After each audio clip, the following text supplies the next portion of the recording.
సందర్భంగా ఇప్పుడు ఒక సాంగ్ని మీకు వినిపిస్తున్నాను.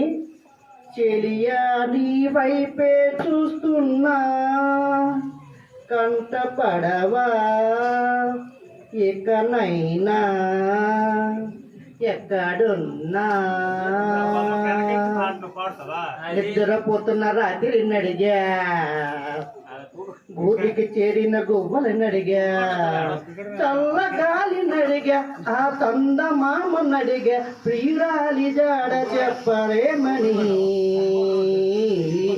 అందరినీ ఇలా వెంటపడి అడగాల సరదాగా నువ్వే ఎదురైతే సరిపోదా చల్లగాలి నడిగా ఆ చందమామ నడిగా ప్రియురాలి జాడ చెప్పరేమని అందరినీ ఇలా వెంటపడి అడగాల సరదాగా నువ్వే ఎదురైతే సరిపోదా నిద్రపోతున్న రాత్రి నడిగా గూటికి చేరిన గువ్వలను అడిగా. Okay, done.